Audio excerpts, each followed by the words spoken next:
You never really lead by yourself. Although in most organizations, it can feel that way because they don't provide collective leadership training, much less with new leadership research.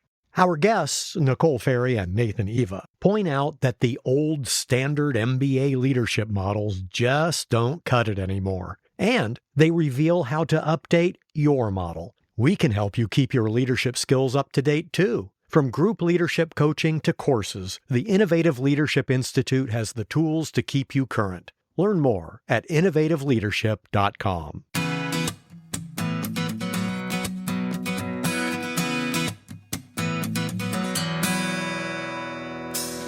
Welcome. This is Innovating Leadership, Co-Creating Our Future. I'm your host, Maureen Metcalf, founder and CEO of the Innovative Leadership Institute, where we help leaders be future ready. We're recording this interview from the 2023 International Leadership Association Global Conference in Vancouver. ILA is celebrating its 25th year of impact this year. Today, we'll discuss leadership development with Nathan Eva and Nicole Ferry. Nathan's a Fulbright Scholar and co-director of engagement for the development of management at Monash Business School, and Nicole is an assistant professor at Copenhagen Business School. So welcome to both of you. We're going to start out with some of your work that explores developing collective leadership capacity rather than individual. Let's start with, why do we care about collective capacity? Sure thing. Thank you so much for having us. We really appreciate being here. One of the things that really drew me to looking at collective capacity is that we focus on individual leadership development. Yet we know with a lot of the problems that we have today in organizations, in government, in non-for-profits, they require more than one leader. Not one person can have all the skills that they need to have to manage things like your COVID-19 crises. So when we're looking at collective leadership development, how do we ensure that a group of leaders each has the capacity to lead their collective teams, be able to lead in particular areas, and be able to work together? Sometimes this is as simple as being able to pass that leadership baton from one person to the next. Other times that's going to be working really closely as a collective team, so really hitting that sort of teamwork element. They're able to achieve more than one individual can. Yeah, so what he said, and I'm really much more interested in this collective idea of leadership to move beyond the individual, because I think that fundamentally leadership in an organizational context, it's a lot about relationships and how you're interacting and moving and building with others. And so I am interested in collective leadership development, in thinking about how you move through space with others, and thinking about power relationships, thinking about diversity and privilege and difference. And so if you just do individual-based leadership development, you can miss a lot of those things, where I think power dynamics are fundamental to how we navigate organizational spaces and work life. And so doing leadership development from a more collective or relational perspective allows you to get at some of those relationships more clearly than just situating leadership always within an individual. A lot of our work is company-tailored programs. It's been amazing to see the impact. Not to say that we're brilliant, but working with folks across their teams, they develop common language, but they really start to build cross-functional teams. They tear down silos. They build, to your point, personal relationships with each other, where the structure previously may have supported adversarial, our team versus your team, or our department versus your department, and really create a cohesion across the leadership teams where they start working for common purpose. I want to make the distinction that often the lack of common purpose is structural, and these programs help them move beyond the structure. And in some cases, an outcome is they change the structure to support more cohesion rather than keeping in place something that is outdated. Can I pick up on something that you were talking there? One of those things that makes this work, so if we're talking about collective leadership development or any leadership development, is the structure of the organization.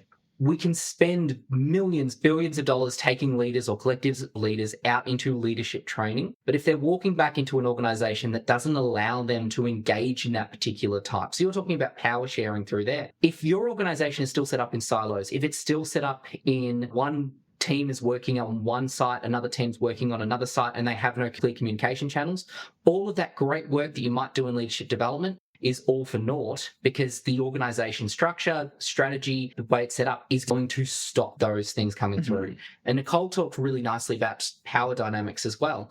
And if you can't address power dynamics through gender, race, diversity as well, all of this training you might do is still not going to have an impact. Yeah. And fundamentally also then why you have to have a sustained kind of development. I mean, these kind of one-off, particularly, you know, in the diversity world, these kind of one-off unconscious bias trainings we know are not effective. I think it's the same in terms of like leadership development. You can't just take people out into the woods, have them spend 5 hours climbing trees and say, like, we've solved leadership. You know, like, we've solved and so having a sustained investment, and that takes organizational buy-in as well as like for the people themselves. But you have to sort of doing these things over the long term because you're working with human beings who are messy and maybe set in their ways, like their habits. And so you really have to have, as Nathan was saying, some kind of organizational structure in place. I'd love to get paid to climb trees and do ropes courses. Early in my career, that really was what I wanted to do. And for the reasons you suggest, it ended up not being what I do. To your point, humans are messy. It takes a while to change our meaning making.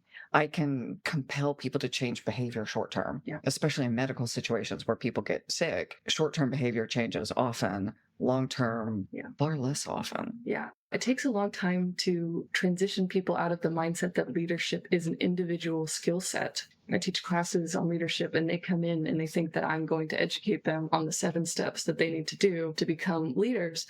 And we do this exercise, myself and a colleague, Eric Guthie, where we just ask students, what is leadership? So we say, what is leadership? And then we just let them go and discuss. And they come back with exactly what you'd expect. It's like an individual who has a goal and influence and moves people towards achieving that goal, right? We didn't ask them, what is a leader? But that's what they answer over and over and over again. They're always situating. We asked them, what is leadership? Right? And we also didn't ask them, what is a good leader? But they're always giving positive answers. And so it sort of unmasks that we have this very strong discourse about leadership being a good thing and being an individual thing. And so to change people's mindsets to think like, well, leadership could be good or bad, but it could also exist within a group dynamic, within relationships, or is a process of socially relating versus an individual person making a decision. It's a lot to change. Do you think that's because we see leadership so much as positionality, as leadership as a position? I do. I think it's very much tied to that. And also just what we see in movies and books and all the things, you know, it's like, it's Gladiator. It's not like Gladiator and his team. You know? Well, and it does seem that societally we are starting to move toward acknowledging succession and co-leadership. I think Lancioni talks the first team and the idea that, especially in the C-suite, my responsibility is to my colleagues around the table, not to my functional department. And as soon as I move out of, I have my department, you have your department, you have your department, and we're pitting against hitting our numbers and giving people raises, then if I'm committed to the vision, then what does that look like as a leadership team? When I show those videos to my clients, it seems like invariably that's a new idea. It's a brilliant new idea. And this is not new. It's actually, when we introduce the concept of collective leadership, whether we're introducing it at an undergraduate, a graduate, in corporate training, for most people who have had a global Northwestern education, it is like, what are you trying to tell me? This concept is so far away from what I am used to. And just the pushback you get, which is really odd. I'm very, very lucky to be able to teach into a lot of Indigenous masters programs, work with a lot of different groups being in Australia. And you see the ones who just get this, like, yes, this is what myself, my family, my ancestors have been doing for tens of thousands of years. Of course, this is a natural way to lead. Being in a global Northwestern society, this idea of an individual leader just does not compute with me. And so there is so much knowledge that we have from First Nations, so here in Canada, America, Australia, for example, that can inform our leadership practice. And the more and more that we're engaging with different groups and engaging with different ideas of leadership, it's just going to make us stronger.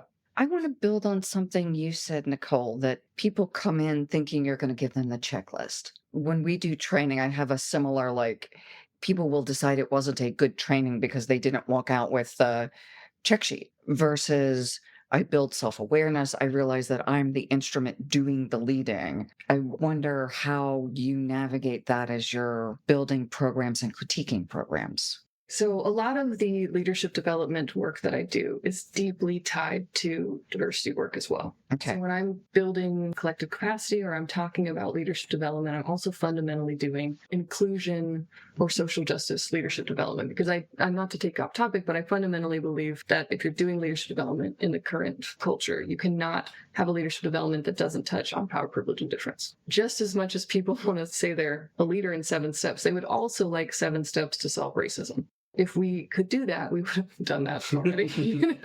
So both of these things about like thinking about yourself and thinking about in relation to others, they take time and space and self-reflection. No, I try to always situate it that they have to do self-reflection in relation to broader systems. So it's never just I think about me, Nicole, and who I am as a Pisces, in America, but it's also me as a white cis woman in relation to a broader context and what that sort of grants me and how I get to see the world and the world sees me. That's a really super unsatisfying leadership development course for people who would just like to get in, learn that like these are your negotiation tactics in this. But again, I think I do my best to situate it in relationship building and thinking about like you don't just instantly just make a friend of me. It sort of takes time and patience, and it's sustained over the long course. And most of them can eventually see that if they continue to do the work and always situate themselves within the broader context, that does then connect them to leadership and to building different relationships that sort of carry on into the future. But I'm probably super unsatisfying to most of the leadership development people that I've worked with. Yeah. It separates the first one, getting people to the point where they believe they can be a leader. Mm-hmm. So obviously you work with undergrads, I work with undergrads as well. And, when we work with high school or secondary college students, there is a lot of, I see leaders out there, they don't look like me. Therefore, who am I to be a leader? Who am I to engage in leadership training? And so what I try and do is, if I've got them for an elongated period of time, start working on that first. Start to break down, and Nicole talked beautifully about it, break down what we think about leadership and try and help people get to the point where they're starting to feel, yeah, I have the self-efficacy to feel that I'm a leader. Then start to build on that and going, okay, so here's the skills that you can use from your toolbox. I like that you use this word unsatisfying because when you go into an organization and an organization wants leadership development training, you've got a whole heap of people who are in positions of leadership, who have that belief already. It's like, oh yeah, I just want something for my toolkit around negotiation or how to deal with a troubled employee. A lot of the time, if we're trying to do that, absolutely they're going to be satisfied because, oh, fantastic, I've walked away with, the ability to do X. But we haven't actually solved some broader issues that they have deep down in terms of their own leadership psyche, how they see followers, how they see their work, how they see how their work influences community. I love getting to engage in that messy work of leadership, but often organizations don't want to pay to do the messy work of leadership. They just want you to do the shiny stuff. Yeah, exactly. I have the image of camping and a tent that's built with poles all the same size, but I set it on the side of a hill. And then my tent's going to be kind of crooked, especially if it rains. Without a level surface, any of these great skills will provide suboptimal results. Not no results, but certainly not solve the underlying business problems that many people are trying to solve with negotiation skills or conflict management skills.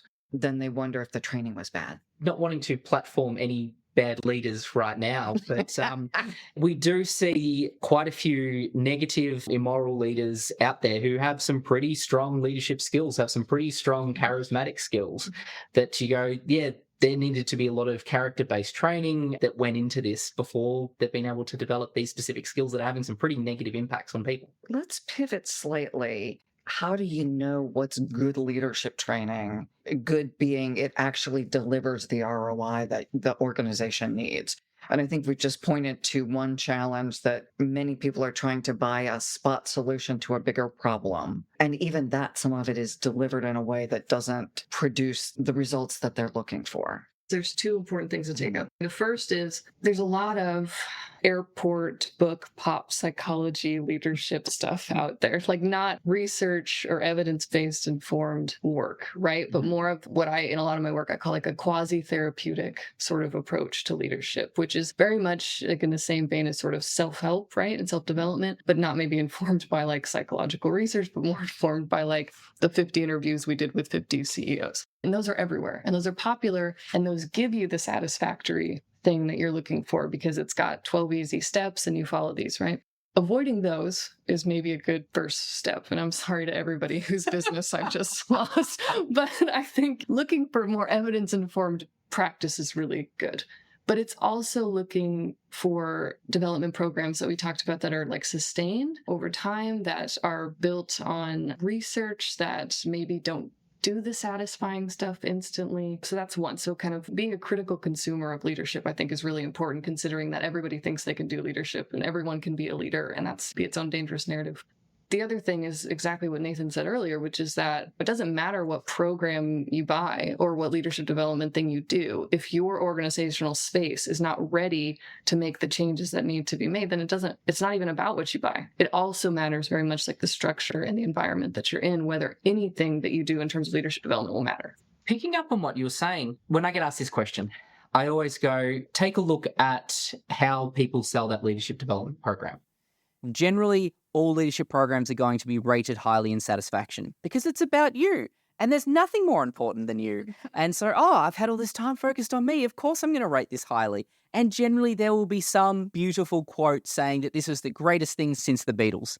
Ask what has changed. Have they done pre and post tests? Have they looked at things, 6 months down the line, a year down the line? Have they asked the followers of these leaders what changes have happened? If we were going to look at publishing any leadership research on any leadership development, we need to demonstrate actual real change, behavioral change, performance change, attitude change. If people are trying to sell these leadership programs to you, I'd be asking those questions. What has changed and how can you demonstrate that? Have the demographics changed in the top management team, for example, right? Are there more women or people of color moving up in the ranks post this kind of thing? Like, that would be something I'd look for. Absolutely. I'm just thinking of one of our clients who have seen dramatic behavioral changes. Unfortunately, occasionally departures from the organization if it's not moving at the pace that they wish, which isn't what we put in the brochures. But this gets back to the foundation. If we create the expectation that this is what effective leadership looks like, and your leaders aren't doing it, then your most marketable leadership talent will go where they are working with leaders who are willing to make those changes. And I think organizations need to not be afraid of people leaving. It's okay to lose people because they're not fitting your culture. You're not going to hire people that don't fit your culture. And it's okay as people build up as leaders and you're like, hey, they were good for us early on, but they're not good for us where we're going now. That's okay. It's also okay that you've developed your leaders and they're going on to other organizations. That's fantastic that you've been able to build these individuals up. They might not have growth left in your organization, but they can go work for maybe they're different suppliers for you, maybe they're different partners. Maybe they go off and have these experiences at different organizations, maybe competitors, and then are able to come back and give you stronger knowledge. It's okay to invest in people that might not be there 5-10 years from now. The cultural fit thing is really interesting too. There's been a lot of studies on like cultural fit can be used to exclude certain kinds of. So I would say too, if they aren't a part of your cultural fit or like eventually, they're leaving, also self-reflecting on like, what is the fit that I have? And is it inclusive for a lot of people? There was a great story from my previous university, Washington State. They put their money where their mouth was and they decided to get more faculty of color out to WSU because it's a rural area, predominantly white university. And so they really went out and hired a lot of faculty of color and got them there. And within 5 years, they had all left. And it was because they didn't adjust their cultural fit or do anything within their space to make these really talented professors feel at home. So your cultural fit is also not just something that you need people to fit into, but I think you also have to self-reflect on like, what is that fit and how am I losing excellent leadership capacity because of the decisions I'm making about what the norms are in the environment? Great point. That takes us back to the intact leadership programs. When we add new people to the organization, one, including them very quickly in programs so that they feel like they are included, and so that their concerns are integrated into the culture, that they're being addressed, not because they're a troublemaker or a squeaky wheel, but they're part of the team that's running the organization. And to Nathan's point earlier, that they see themselves as they can be leaders and all that. I think that's very important. I'm curious about some of the work, Nathan, you're doing with First Nations people, because as you said, growing up in more of a collective environment. Can you share what we can take away from their wisdom that many of us, especially folks coming out of North America, just aren't socialized that way? That is a really good question, and I'm going to preface all of my answers by saying that I am white. I'm coming to this space as a learner, and my role within these education programs is to bring that leadership professor angle. I have great First Nations lecturers who I work with throughout that, so everything I'm going to say is through that particular lens. A couple of things here. One, I think there is this notion of how we look after each other and look after the land that we have. The way in which it's described to me is mob looking after mob.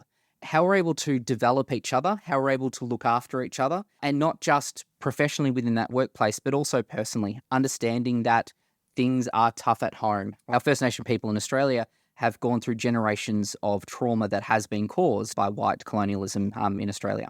Understanding that a lot of mob die young and looking after people who are going through sorry business. One of the things that I think we can get better at as organisations is giving people that space to grieve, giving people that space to process what's going on. The other part of that is that impact around community. The organisations that we have, the businesses that we have, it isn't solely about making money. The whole point of having business is to help community. How do we help strengthen and grow the communities around us? And how am I using my business, my organisation, the role that I'm playing in my organisation to help the community around me, whether that be local, state-based, or more Australia-based? And is that sentiment of community and corporate profit common, or is that an emerging belief? For business more generally, I would like to think that we're slowly moving towards this idea of how we're building community.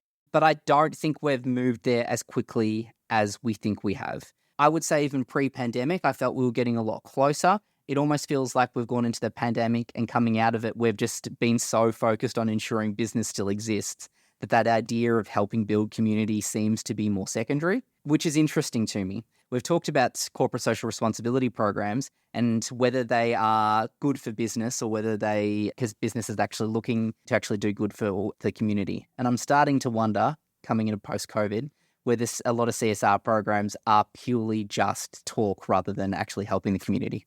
Yeah, I wonder that all the time.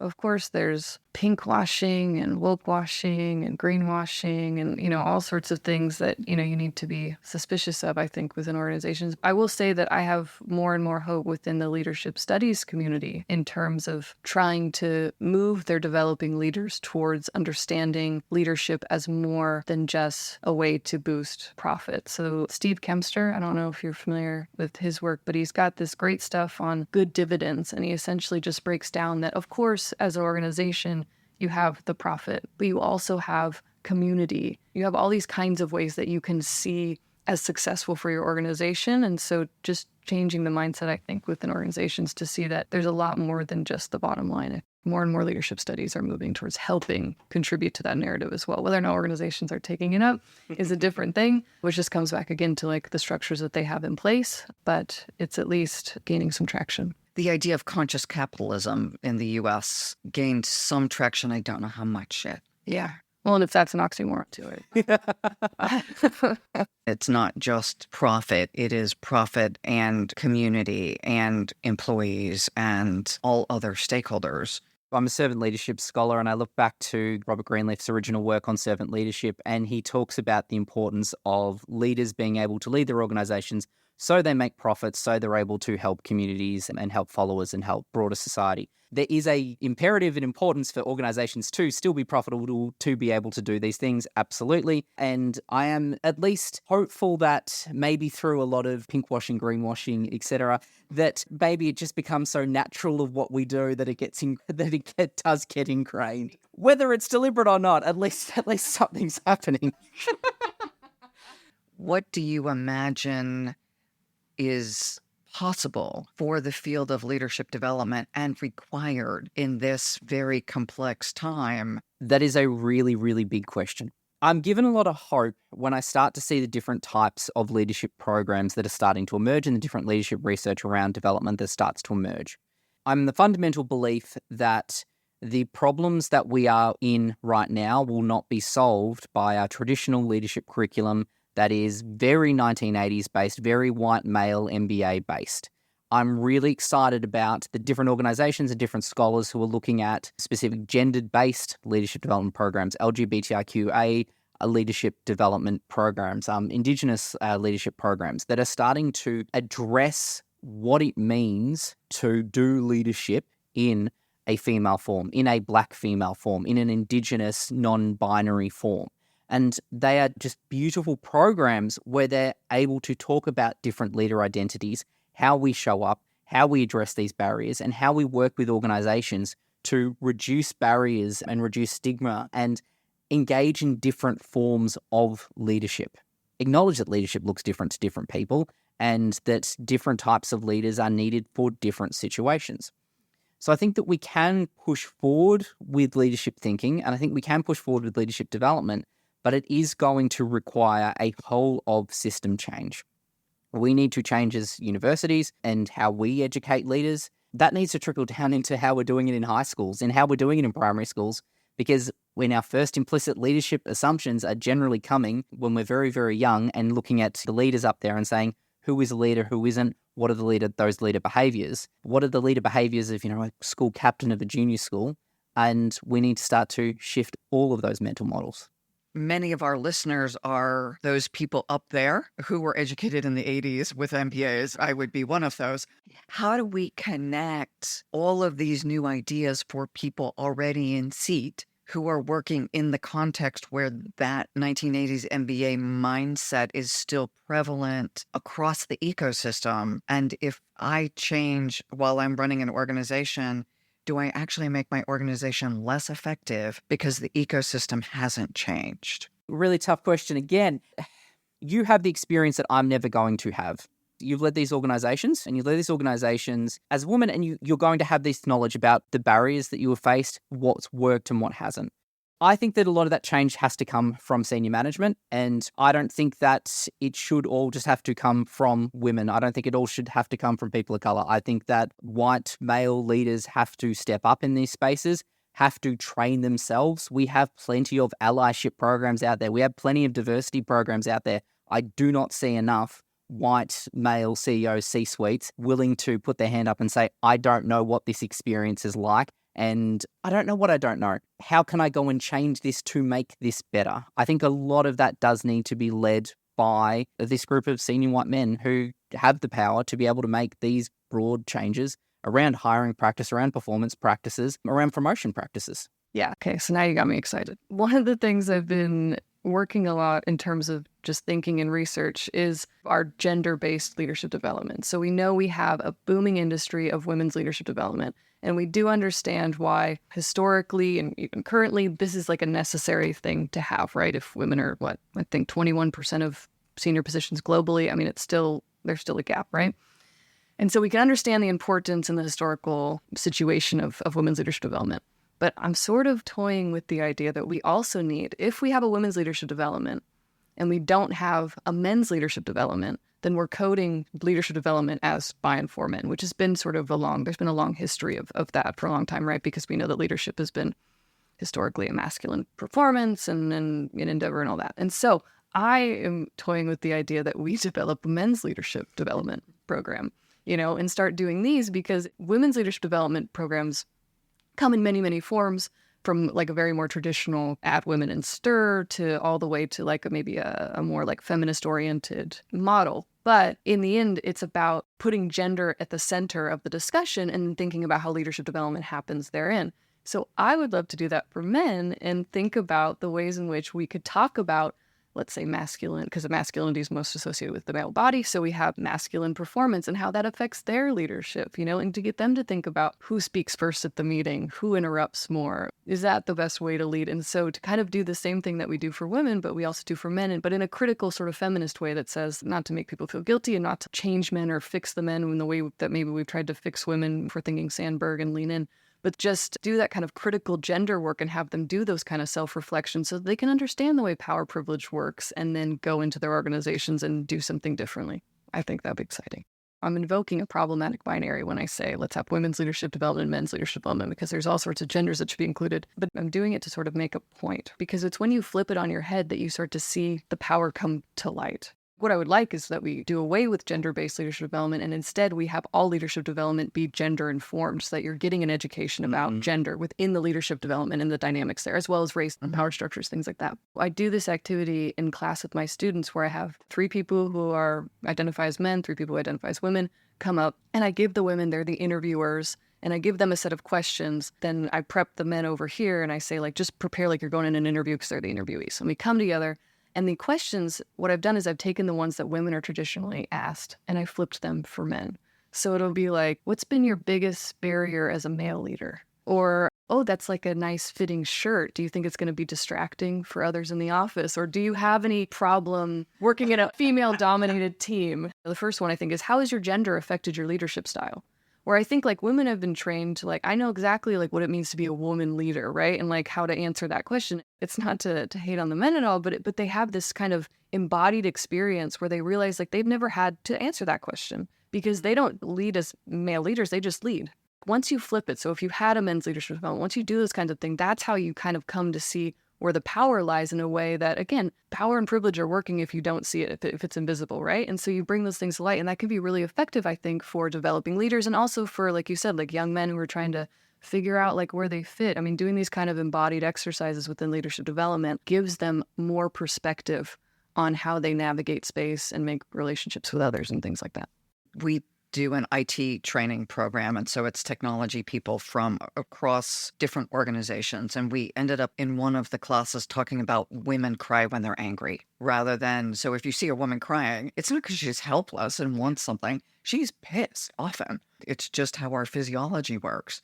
And it led to such an interesting conversation, both for the women to say, yep, that's just what happens, and I'm empowered to be okay with that. For the men to say, okay, I don't have to stop and fix you or cuddle you or something.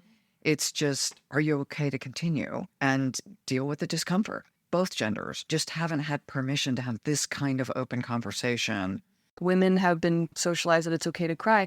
Men have been socialized if they're frustrated to punching a wall. Both are emotional experiences or emotional reactions, and just to frame women as the emotional creatures when punching the wall is pretty emotional, I think does a disservice to understanding how humans work. We have the full range of emotions, all of us, and so looking at how we've been socialized to express them in an appropriate way, and then also sort of breaking that down and being men, if you want to cry too, and all those kinds of things. I think it's just really important for leadership development, which is not normally associated. Interestingly, in this program, we've had 2 male executives also in tears. Yeah. Both in senior executive roles, sharing experiences they had over their careers. Fortunately, no one's punching stuff because that would make me uncomfortable. Yes, me too. But that we have created the space for everyone to be authentically emotional as they talk about big life and career experiences. Nicole was talking before about a men's leadership development program. So about a year and a half ago, Monash Business School, we got approached by a consulting company, People Measures, and by Coles, which is Australia's largest supermarket. They wanted to do a men's leadership allyship program for their senior leaders. I will say this is really difficult for me as a leadership educator, and I actually really grappled with this idea of, should we be investing this money in? I was turned around on this program as talking to the women who were leading it, Frances Feenstra in particular, who really addressed this idea of power dynamics in the workplace and what it meant. And so these senior men went through multiple months. They had multiple follow-up, one-on-one follow-ups. They had to go out and do a particular gender-based project within their organization. So one of them that comes to mind was this group was working in HR and looking at their hiring practices and really analyzing their hiring practices from a gendered lens and start to understand, well, what questions are we asking? What are we expecting? When are we setting up these meeting times? In doing the evaluation for this program, what really struck me was these aha moments. This, oh, I didn't realize how by doing X, it meant Y.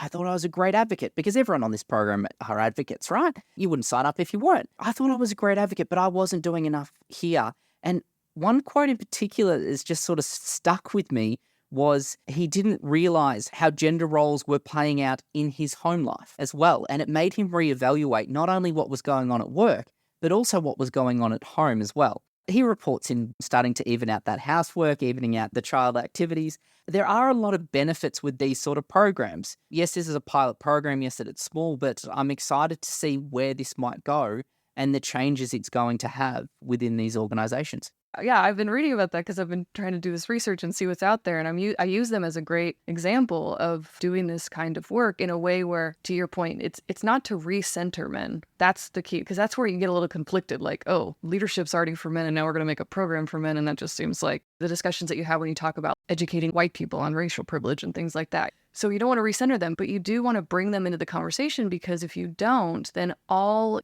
modes of trying to gain equity fall on women's shoulders once again. And it's just the same thing we've seen over and over. You have to get those in positions of power and privilege into the conversation. And then to see it expand beyond the professional life to the personal life, I mean, I think is a great thing for everybody. Win-win. I love the aha moments. I work with a lot of men who are really significant allies, and yes, we continue to have the aha moments. They are consistently working to improve their workplaces. I'm really encouraged. I'm glad that we're not just bashing white men and people in power. It's interesting that the system that got people to where they are needs to change. And yet, how do you change in the system and yourself all at the same time? Those who do it really well will attract and retain best talent. So there is a business case. Oh, absolutely. We're both university professors. We know who our top students are. We know that we've got a larger percentage of women coming through. We've got a larger percentage in Monash University, Australia. All my top students are generally Asian females. There is such a untapped talent market throughout China, throughout Japan, throughout India that is just going to absolutely lead the world and lead this next generation. And these organizations are absolutely missing out. Yeah, I mean, if we have to use the business case to get in there, as I talked about earlier, then I will absolutely use the business case. Whatever gets me in the door, and then hopefully it'll become more than the business case. Our listenership is often senior business leaders. For our listeners, I've got so much going on, I can barely keep up with my day. Why would I take on one more thing? And why would I prioritize this? Well, you can lose that leadership capacity. You're losing great leadership talent. Some of the work I do is on sexual harassment. If you do not address that in your organization, you're not only losing the people in your organization that might have experienced sexual harassment, but people not wanting to come to work for your organization because of these kinds of things, or wanting to have corporate jobs or engage in industries where it's predominantly high. I mean, there's so many. You're just losing talent. Talent will leave and all these kinds of things if you don't address issues of power. This generation of new employees coming through, they talk. They know exactly what's going on. And they've got choice for the first time in generations of work where they can choose who they're going to go to. And they're making their choices of the organizations that they're not going to get abused, that they're not going to be worked to the bone, that they're going to have an actual impact in their work. Yeah. How would we find out more about your work? I don't have much social media, so LinkedIn is probably the best way to connect with me. Nicole Ferry, Nicole Ferry, like the boat. Beautiful, thank you. And Nathan. Nathan Eva, E for egg, V for Victor, A for apple. So you can find me at Monash University on what used to be Twitter, and obviously on LinkedIn. On that note, I want to thank you both, Nicole and Nathan, for a very enlightening conversation. To our listeners, thank you. To ILA, thank you for hosting the conference and inviting the two of you to the conversation. Yeah, thank you. It's been a great time. Thank you so much for having us. Thank you.